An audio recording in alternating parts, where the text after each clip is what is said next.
Vous avez suivi la matière grise de l'intelligence. Nous ne sommes pas venus ici faire n'importe quoi.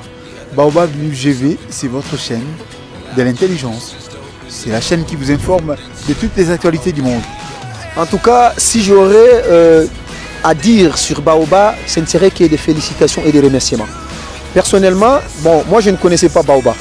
C'est l'un de mes secrétaires, l'un de mes collaborateurs qui est entré en contact avec Baobab par rapport à sa qualité de faire les choses, par rapport au savoir et savoir-faire du Baobab. Raison pour laquelle mon secrétaire était entré en contact avec Baobab. Aujourd'hui, je suis sur Baobab.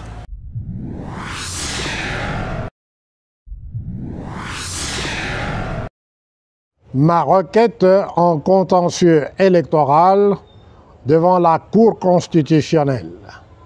Parlons-en et critiquons-la intelligemment en connaissance de cause. Je m'appelle Mpoika Moulayi Lumbala Tchamanyangala. Je suis professeur de droit à l'université de Kinshasa.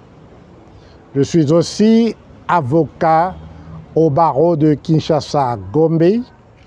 Je suis le fondateur du Rassemblement des acteurs de la Renaissance du Congo. C'est une ASBL. Et je suis le candidat de la majorité silencieuse de notre peuple au scrutin présidentiel du 20 décembre 2023. Très chers compatriotes, comme vous le savez déjà, j'ai été coopté par le comité exécutif de l'Eldorado africain qui m'a demandé de répondre à l'offre d'emploi que le peuple souverain a adressée à chaque Congolais qui en a la capacité et les compétences requises pour pourvoir au poste de président de la République dont la vacance a été annoncée par la convocation de l'électorat qui a été faite le 1er septembre 2023. J'ai répondu à cette offre d'emploi le 19 septembre 2023.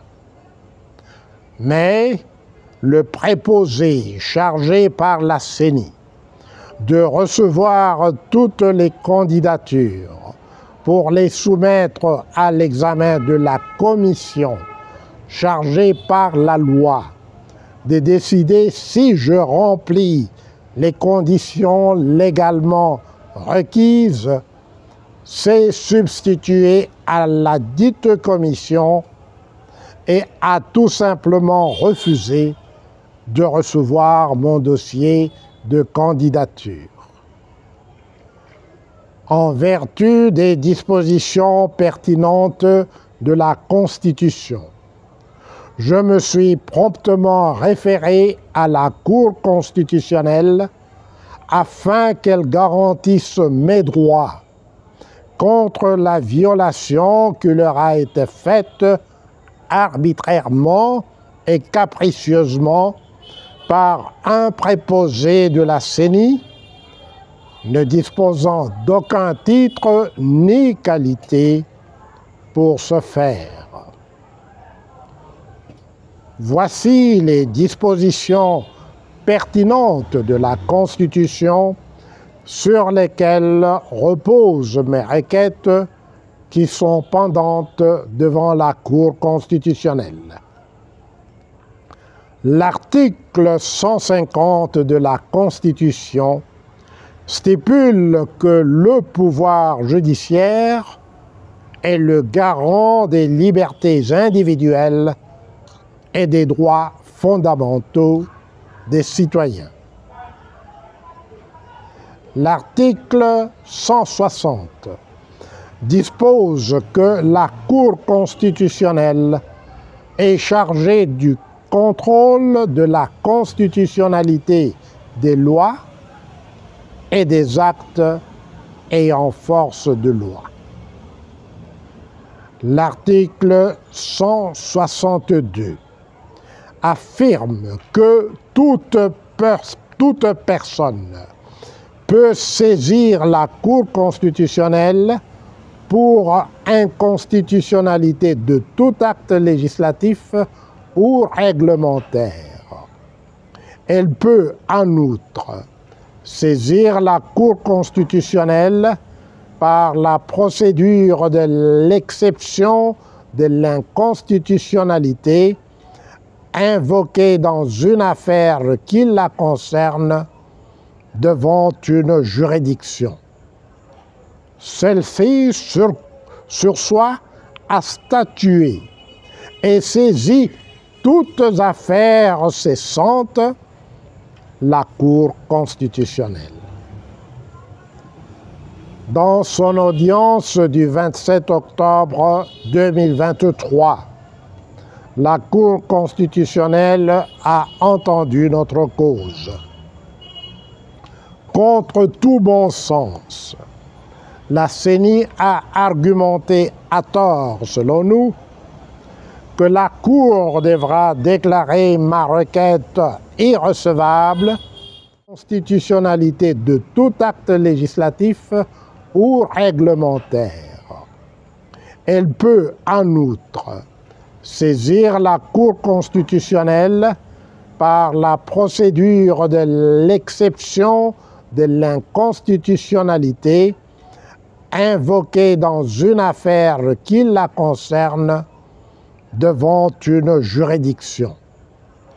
Celle-ci sursoit à statuer et saisit toutes affaires cessantes la Cour constitutionnelle. Dans son audience du 27 octobre 2023, la Cour constitutionnelle a entendu notre cause. Contre tout bon sens, la CENI a argumenté à tort, selon nous, que la Cour devra déclarer ma requête irrecevable parce que je n'ai pas la qualité de candidat et que ma requête a été déposée à la Cour de façon prématurée.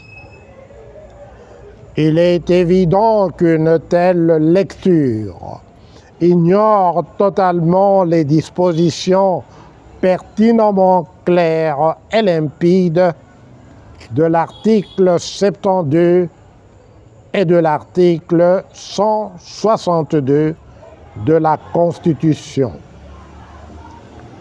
Sous d'autres cieux, les organismes qui se préoccupent de défendre les droits de l'homme, les éminents professeurs de droit constitutionnel, les avocats et les journalistes de la chronique judiciaire se seraient spontanément penchés sur les questions fondamentales que mes requêtes soulèvent pour l'évolution du droit constitutionnel congolais et pour la bonne dispensation de la justice dans notre pays.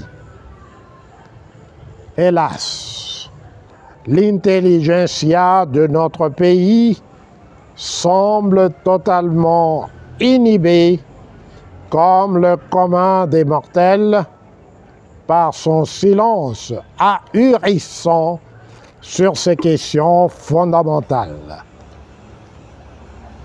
C'est pour nous interpeller sur cette léthargie collective que je dissémine à travers les médias les documents pertinents que nous avons déposés auprès de la Cour constitutionnelle afin qu'elle rende une décision juste conformément à sa mission fondamentale d'être le garant des libertés individuelles et des droits fondamentaux de tous les Congolais.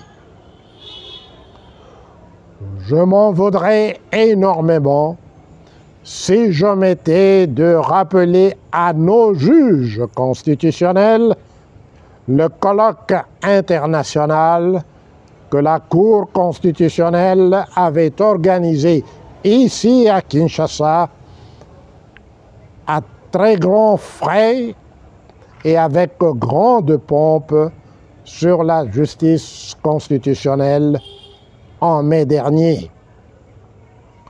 Au cours du dit colloque, la question du rôle pernicieux que l'argent joue dans les systèmes électoraux africains et plus particulièrement ceux de l'Afrique francophone avait été abordée brillamment et avec beaucoup d'humour par la professeure Janine Badiou de Côte d'Ivoire. Il n'y a donc aucun doute que l'arrêt que la Cour rendra demain sera examiné avec une attention soutenue par les juristes d'ailleurs, c'est-à-dire d'autres pays, y compris d'autres pays africains, qui seront fortement ébahis par le mutisme que les juristes congolais ont gardé face à ce procès constitutionnel inédit au Congo et en Afrique. Je souhaite bonne lecture de cette déclaration ainsi que des documents que nous avons soumis à la Cour constitutionnelle à toutes les personnes intéressées, à commencer par vous qui êtes mes compatriotes. Je vous remercie.